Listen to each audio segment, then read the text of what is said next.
कैसा होगा जब पता चले कि तुम एक ऐसे नर्क में फंस चुके हो जहां किसी भी पल तुम्हारे शरीर के टुकड़े करके कोई भी उसे खा जाए। न जीने की कोई वजह है, न मरने का कोई और सबसे कमाल की बात, इस जगह हर दिन दुनिया का सबसे बेहतरीन खाना बनता है, वो भी हर उस कैदी के लिए जो यहाँ है। लेकिन फिर भी मूवी के आखिरी तक इंसान ही इंसान को मार के खाता है और भूख ही इंसानियत पर सबसे बड़ा सवाल खड़ा कर देती है। गोरेंग नाम का ये बंदा, इसकी आंख खुलती है 48वें लेवल पे। इस बिल्डिंग में कुल 333 माले हैं, हर एक फ्लोर पे 2 बंदे, हर फ्लोर के बीचों बीच में एक बहुत बड़ा चौकोर गड्ढा है, हर दिन एक बहुत बड़ा खाने से भरा चौकोर पत्थर। लेवल 0 से स्टार्ट होता है, हर एक फ्लोर पे 2 मिनट के लिए रुकता है, उतनी देर में तुम्हें जितना खाना है खाओ और उसके बाद वो अगले माले में चला जाता है। गोरेंग इस जेल में बिल्कुल नया है, वो इस बूढ़े आदमी से मिलता है जिसका नाम ट्रिगामसी था। बूढ़ा आदमी यहाँ काफी लंबे समय से था, यहाँ आने वाला हर कैदी यहाँ पे किसी लालच की वजह से। गोरेंग उस बूढ़े आदमी से कुछ भी पूछता था तो या तो वो जवाब नहीं देता था या फिर सिर्फ आधे अधूरे जवाब देता था। बूढ़े आदमी को यहाँ से निकलने में अब सिर्फ 2 ही महीने बचे हैं। तभी अचानक एक अलार्म बजता है, लाल लाइट हरे में बदल जाती है और ऊपर से एक चौकोर पत्थर जिसमें खाना भरा हुआ था वो धीरे धीरे करके इनके फ्लोर पे आता है। बूढ़ा आदमी चुपचाप उस खाने को खाना शुरू कर देता है, लेकिन गोरेंग उस खाने की हालत को देखकर उसे खाने से इनकार कर देता है। दरअसल ये लोग अभी 48वें फ्लोर पे हैं, इसका मतलब ऊपर और 47 फ्लोरों से झूठा खाना नीचे आया। इसके बाद गोरेंग एक सेब रख लेता है, लेकिन थोड़ी ही देर में इस कमरे का तापमान बहुत ज्यादा बढ़ जाता है। तब वो बूढ़ा आदमी उसे बताता है कि तुम्हें उस सेब को फेंक देना चाहिए, क्योंकि अगर तुम ज्यादा देर उस सेब को अपने पास रखोगे तो इस कमरे का तापमान या तो बहुत बढ़ जाएगा या बहुत गिर जाएगा, और ये तब तक रहेगा जब तक तुम मर नहीं जाते। इसके बाद बूढ़ा आदमी उसे बताता है कि तुम खुशकिस्मत हो जो तुम्हारी आंख 48वें लेवल पे खुली। बूढ़ा आदमी उसे बताता है कि वो इससे और भी ऊपर और नीचे के लेवलों में जा चुका है, 50 से नीचे के लेवल के लोगों को तो खाना तक नसीब नहीं होता। और सबसे कमाल की बात, ये सब पूरे 1 महीने तक चलता है, जिसके बाद या तो तुम्हारा साथी मर जाता है या फिर तुम्हें सुलाकर किसी अगले लेवल पे पहुंचा दिया जाता है। अब गोरेंग इस जगह के बारे में कुछ कुछ समझने लगा था। अगला दिन होता है, फिर से खाने से बड़ा चौकोर पत्थर नीचे आता है, लेकिन आज फिर से गोरेंग कुछ नहीं खाता। जिसके बाद बूढ़ा आदमी गोरेंग से एक डील करता है कि अगर तुम जाहिर है बोलना छोड़ दो तो मैं तुम्हें अपने बारे में बताऊंगा, लेकिन बदले में तुम भी मुझे कुछ बताओगे। फिर बूढ़ा आदमी उसे बहुत ही अजीब चीज बताता है। दरअसल बूढ़ा आदमी यहाँ पर किसी लालच की वजह से नहीं था,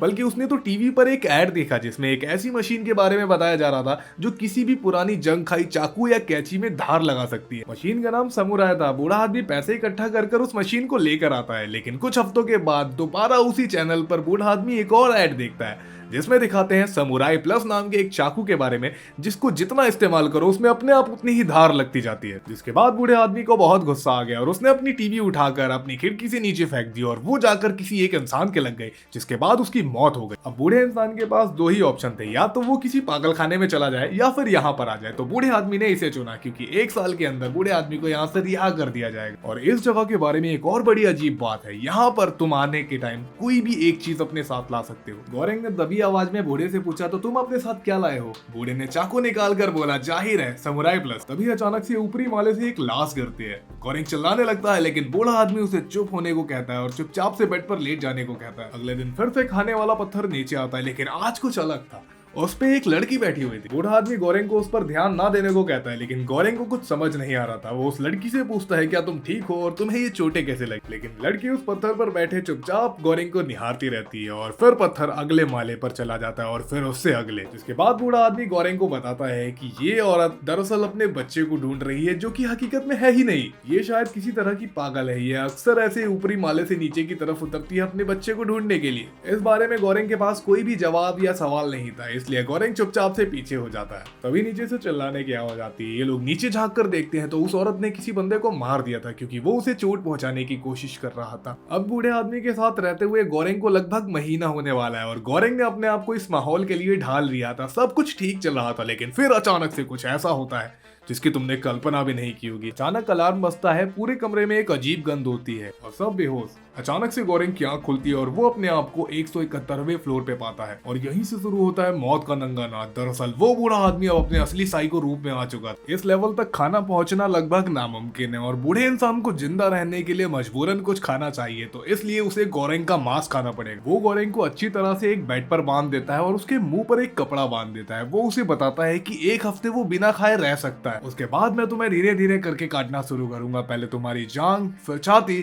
फिर एक एक करके तुम्हारे सारे मांस के टुकड़े जब तक महीना खत्म ना हो जाए। गोरेंग उसे सुझाव देता है कि क्यों ना हम पानी पीकर 1 महीने तक जिंदा रहे, लेकिन बूढ़े का सिर्फ एक ही जवाब था, तुम्हारी उम्र में ये कर पाना आसान है पर मेरे लिए नहीं। कई दिन बीत चुके थे, उनके पास तक अभी कुछ भी खाना नहीं पहुंच रहा था, आ रहे थे तो सिर्फ खाली बर्तन। लेकिन फिर आखिर में गोरेंग भी हार मान जाता है और वो बूढ़े आदमी को इजाजत दे देता है कि हाँ ठीक है, तुम मेरा मांस खा लेना। अब इस बात को हफ्ता हो चुका था और आखिर वो दिन आ गया जब बूढ़ा आदमी गोरेंग को काट कर खाने वाला था। लेकिन उससे पहले बूढ़ा आदमी चाहता था कि गोरेंग उसे उस बुक के बारे में पढ़ के सुनाए जो गोरेंग अपने साथ लेकर आया था। लेकिन उसके बदले गोरेंग अपनी जान की भीख मांगता है, लेकिन बूढ़े आदमी को उससे कोई फर्क नहीं पड़ता और वो उसके बाद भी गोरेंग को मार के खाने वाला होता। हफ्तों की भूख बूढ़े को पागल कर चुकी थी। गोरेंग ने भी अब हार मान ली थी और अब आखिरकार बूढ़ा उसको काटना शुरू करता है। वो उसके मुंह पे एक कपड़ा दबाता है और धीरे धीरे करके उसके जांग के मांस को काटने लगता है। वो एक टुकड़ा काट भी लेता है, लेकिन तभी अचानक अलार्म बजता है। खाने से बड़ा वो चौकोर पत्थर नीचे आता है और उसके साथ आती है वो औरत और वो एक ही झटके में उस बूढ़े को जान से मार देती है और बची कुची कसर गोरेंग खुलने के बाद उस बूढ़े को मारकर पूरी कर देता है और वो पूरी तरह उस बूढ़े को मार देता है। वो औरत बूढ़े का मांस काट कर लाती है और गोरेंग के मुंह में डाल देती है। क्योंकि ये पहली बार था इसलिए गोरेंग ने उसे खाते ही उल्टी कर दिया,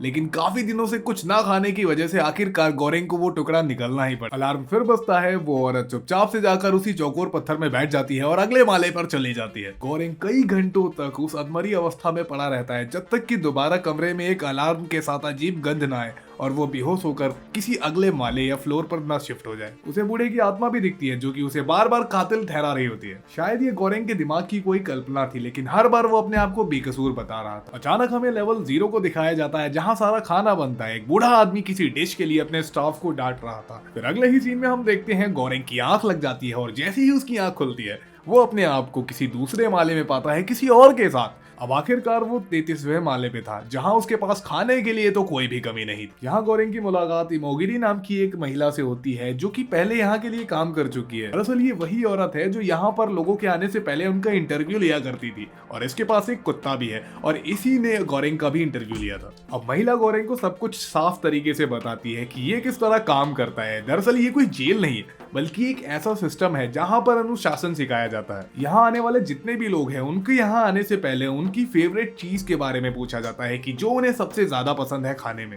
हर दिन 0 लेवल पे ऊपर हर उस इंसान की पसंद का खाना बनता है जो यहाँ मौजूद है। सिस्टम सिंपल है, अपने हिस्से का खाओ और बाकी नीचे जाने दो। अगर तुम ऐसा करते हो तो निचले लेवल तक भी खाना पहुंच पाएगा और बस सिस्टम का यही तो मानना है। लेकिन गोरेंग उसे बताता है 50वें लेवल के नीचे का माजरा तो कुछ और ही है। जैसे जैसे लेवल नीचे की ओर जाता है इंसानियत भी खत्म होती जाती है। महीनों की भूख के कारण लोग अपने ही साथियों को मार देते हैं। इमोगिरी उसे समझाती है कि हाँ मैं जानती हूँ इन सब चीजों के बारे में, लेकिन यही तो सिस्टम का रूल है। गोरेंग के पूछे जाने पर महिला बताती है वो हर दिन खाना नहीं खाती बल्कि एक दिन खुद खाती है और अगले दिन अपने कुत्ते को खिलाती है, जिसकी वजह से ज्यादा लोगों तक खाना पहुंचाया जा सके। लेकिन उससे नीचे लेवल के लोग बिल्कुल ही सनकी थे। महिला के बार बार मना करने पर भी वो जितना जी करे उतना खाते थे और बहुत बर्बाद करते थे। गोरेंग को ये देखते हुए हफ्तों गुजर गए। वो हर दिन देखता महिला नीचे वालों पर चल आती, उनके लिए खाना निकाल कर रखती, लेकिन वो उसके बजाय बाकी सारा खाना खाकर बर्बाद करते।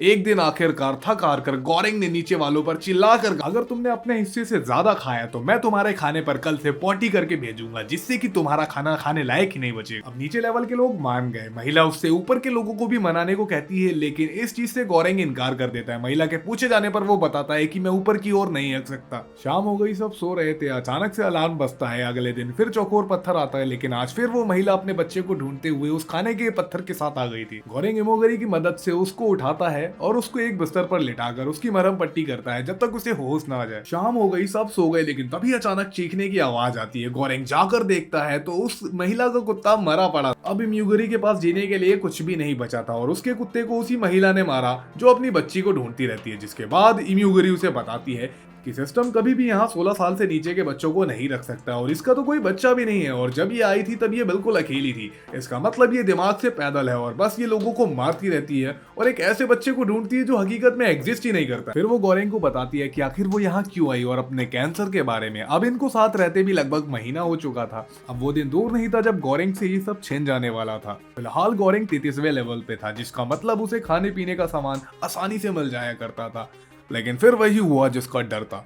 अचानक से एक रात अलार्म बजता है, पूरे कमरे में अजीब गंध, और जब गोरेंग और उस महिला की आंख खुलती है तो ये लोग अपने आप को 202 फ्लोर पे पाते हैं। लेवल 202 मतलब सीधा मौत। महिला को पता लग चुका था यहाँ जीना संभव नहीं है, इसलिए वो खुद ही फांसी लगाकर मर गई और अपने शरीर को एक गिफ्ट की तरह गोरेंग के नाम कर गई, ताकि वो महीने भर तक उसके शरीर को खाकर अपनी भूख मिटा सके। अब गोरेंग को उस बूढ़ी आत्मा के साथ उस औरत की भी आत्मा दिखाई देने लगी और वो हर बार गोरेंग से सिर्फ एक ही चीज कहती कि तुम मुझे खाकर अपनी भूख मिटा लो, तुम भूखे कब तक रहो। शायद फिर से ये गोरेंग की कोई कल्पना रही होगी, लेकिन गोरेंग भी कसम खा लेता है चाहे जो हो जाए वो अपने साथी के मीट को हाथ नहीं लगाएगा और वो अपने आप के ऊपर एक कातिल का ठप्पा नहीं लगाएगा। हर दिन वो बड़ा पत्थर बिना खाने के कुछ खाली कांच के टुकड़ों के साथ आता, उनमें से एक टुकड़ा उठाकर गोरेंग हर दिन पूरे दिन गिनता रहता कि कैसे भी करके 30 दिन गुजरे और वो किसी अगले फ्लोर में आए और शायद वो माला इससे बेहतर हो। इत्तेफाक से महिला का मांस खाने से पहले गोरेंग की आंख खुलती है 6ठे फ्लोर पे। यहाँ गोरेंग की मुलाकात होती है भारत नाम के इस बंदे से। ये पहले कभी इतने ऊपरी लेवल पर नहीं आया। ये अपने से ऊपरी लेवल वालों से रिक्वेस्ट करता है कि प्लीज मुझे ऊपर खींच लो मेरी रस्सी की मदद से, ताकि मैं यहाँ से हमेशा के लिए निकल सकूं। गोरेंग चाहता तो था इसे मना करना, लेकिन वो इस हालत में नहीं था कि वो इसे मना कर सके। ऊपरी लेवल वाले भारत को हाँ भी कर देते हैं, लेकिन जैसे ही भारत रस्सी फेंकता है वो उसके ऊपर पॉटी कर देते हैं और उसको नीचे धकेल देते हैं। जैसे तैसे भारत तो बच जाता है, लेकिन उसकी रस्सी चली जाती है, जिसके बाद वो बहुत गुस्सा हो जाता है और फिर वो फूट फूट के रोने लगता है। अभी तक गोरेंग ने भारत से कुछ बात नहीं करी है। खाने से भरा पत्थर आता है, ये चुपचाप खाना खाता है और फिर उसके जाते तक उसे देखता रहता है। हर रात सोने से पहले और सोने के बाद गोरेंग के मन के वो इल्यूजन उसे हर दिन परेशान करते हैं। अब आखिरकार गोरेंग के मन में एक आग जागती है कि क्यों ना इस सिस्टम को हमेशा हमेशा के लिए तोड़ दिया जाए। वो भारत के साथ मिलकर एक प्लान बनाता है कि क्यों ना कल हम पत्थर के साथ हथियार लेकर नीचे उतरेंगे और 50वें लेवल तक किसी को भी खाना नहीं खाने देंगे और उसके बाद के जितने भी लेवल है सबको लिमिटेड खाना खिलाएंगे ताकि सब तक खाना पहुंच सके। शायद ऐसा करने से ये सिस्टम हमेशा हमेशा के लिए टूट जाए और यहाँ से सब रिहा हो जाए। पहले तो भारत इस चीज से नहीं मान रहा था, भले माने भी कैसे, कोई बेवकूफ ही होगा जो 6ठे लेवल को छोड़कर सबसे निचले लेवल पर जाएगा। लेकिन आखिरकार भारत तैयार हो जाता है और वो 2 लोहे के सरियों के साथ उस खाने के पत्थर पर चढ़कर नीचे उतर जाते हैं और रास्ते में आने वाले हर एक लेवल के लोगों को जब तक 51वां लेवल ना आ जाए हर उस इंसान को वो रोकते हैं प्यार से, मार के या डांट कर। लेकिन भारत के लिए सफर बिल्कुल भी आसान नहीं था, क्योंकि भारत को रास्ते में कई ऐसे लोग मिले जिन्होंने पहले भारत की मदद करी थी जब वो निचले लेवल पे था। हालांकि उसे अपने गुरुजी भी मिले जो कि उसे समझाते हैं कि तुम्हें लोगों को प्यार से समझाना चाहिए, एक संदेश। और ये जो संदेश है वो वही डिश है, पानाकोटा, वही डिश जो मूवी के बीच में हमें दिखाई गई थी, जिसके लिए वो बूढ़ा इंसान अपने स्टाफ के उन सारे कर्मियों के ऊपर चिल्ला रहा था जो कि खाना बनाते हैं। यहीं से मूवी एक अलग रुख ले लेती है। सब शॉर्ट, सब क्लियर था। मूवी का और सिस्टम का सिर्फ एक ही नियम था, सिर्फ एक ही चाह थी, जब लोग अपने हिस्से का लेकर दूसरों का हक नहीं मारेंगे बस उसी दिन से सिस्टम टूट जाएगा, हमेशा हमेशा के लिए। पर भला इतनी आसानी से कोई चीज होती है क्या? एक एक करके वो नीचे नीचे और निचले लेवल तक जाते रहे। वहां उन्हें कई सारे लोग मिले, कुछ जो प्यार से माने और कुछ जिनके ऊपर उन्हें लोहे के डंडे चलाने पड़े। वो 96 लेवल तक पहुंच चुके हैं और उन्हें कई ऐसे बंदे मिले हैं जो लगभग अधमरी अवस्था में है। लेकिन अब जैसे जैसे वो लोग नीचे जाते जा रहे थे, इंसानियत मानो खत्म होती जा रही थी। इंसान ही इंसान को मार के खा रहा है, हर तरफ सिर्फ खून और गंदगी। इस बार ये लोग काफी नीचे तक आ चुके हैं और अब इसे फिर से वही महिला मिलती है जो अपनी बच्ची को ढूंढ रही होती है और कुछ लोग उसके ऊपर हमला कर रहे होते हैं ताकि ये लोग उसे मारकर खा सके। लेकिन सही टाइम पर आकर ये बचाने की कोशिश तो करता है, पर वो महिला अब जान से मर चुकी है। हालांकि बारात ने आकर सही टाइम पे ना रोका होता तो गोरेंग की भी जान जा सकती थी। लेकिन अब क्या फायदा, अब ये 148वें फ्लोर तक आ चुके हैं और यहाँ पर कई सारे ऐसे लोग हैं जो पहले से ही मरे पड़े हैं। इंसानियत बिल्कुल खत्म और सबकी वजह सिर्फ भूख। लेकिन सबसे बड़ी बात, अभी तक इन लोगों के पास पैनाकोटा नाम की वो डिश है, वो डिश जो कि एक संदेश है। अगर ये लोग लेवल 0 तक ये पहुंचा दे तो शायद ये सिस्टम हमेशा हमेशा के लिए टूट जाएगा। और अब ये लोग हैं 333वें लेवल पे, द लास्ट फ्लोर। अभी तक इनके पास पैनाकोटा नाम की वो डिश है और अब इनके मन में पूरी होप है कि शायद ये ऊपर तक संदेश पहुंचा देंगे और ये सिस्टम अब हमेशा के लिए खत्म। लेकिन तभी मूवी अपना रुख बदलती है और एक ऐसा ट्विस्ट आता है जो हमने कभी सोचा भी नहीं था। इन्हें लगता है लास्ट फ्लोर पूरी तरह खाली, लेकिन तभी इनकी नजर पड़ती है बेड के नीचे एक छोटी बच्ची पे जिसकी शक्ल हूबहू उस औरत से मिलती है जो हर दिन अपनी बच्ची को ढूंढा करती थी। और अब गोरेंग को पता लग चुका है कि सिस्टम एडमिनिस्ट्रेटर के कोई भी रूल्स नहीं है। लड़की मासूमियत से गोरेंग के पास उस डिश पानाकोटा को देखती है। साफ समझ आ रहा था लड़की भूखी है। वो चाहते तो थे इस पानाकोटा डिश को बचाना और 0 लेवल तक वापस पहुंचाना, लेकिन आखिरकार इन्होंने उस डिश को उस लड़की को खिला दिया। जिसके बाद हमें दिखाते हैं बारात भी मर चुका है, वही जो गोरेंग को 6ठे लेवल पे मिला था। अब बचा है तो सिर्फ गोरेंग और वो बच्ची। गोरेंग के आखिरी शब्द यही है, वो बच्ची ही संदेश है और उसके मन में, उसकी कल्पना में आने वाली वो आत्माएं भी बार बार उससे यही कहती है कि वो बच्ची ही संदेश है, वो बच्ची ही संदेश है। गोरेंग की हालत बहुत खराब है, उसे कुछ समझ में नहीं आ रहा है। वो प्लेटफॉर्म के आने का वेट करता है और उसके ऊपर बैठकर उस बच्ची को अपने साथ लेकर अगले फ्लोर के लिए निकल जाता है, द लास्ट फ्लोर, जिसके नीचे कोई फ्लोर नहीं है, क्योंकि उसके बाद वो चौकोर पत्थर नीचे की ओर से बहुत तेज ऊपर जाता है और सीधा रुकता है 0 फ्लोर पे। अब गोरेंग की हालत इतनी खराब थी कि वो खुद से चल भी नहीं पा सकता था। जैसे ही पत्थर सबसे नीचे उतरता है, गोरेंग उस पत्थर से नीचे उतर जाता है, जिसके बाद गोरेंग को उन सभी मरे लोगों की आत्मा दिखती है और वो भी सिर्फ एक ही बात कहते हैं, ये बच्ची ही संदेश है। उसके बाद वो पत्थर अचानक से बहुत जोर ऊपर की तरफ चला जाता है और इसी अनसुलझी सी पहेली के साथ ये मूवी यहाँ पर खत्म हो जाती है। वीडियो पसंद आई हो तो लाइक करके सब्सक्राइब कर लेना। कमेंट में बताओ कौन सा मूवी का पार्ट आपको सबसे अच्छा लगा और अगली कौन सी मूवी की वीडियो आप देखना पसंद करेंगे।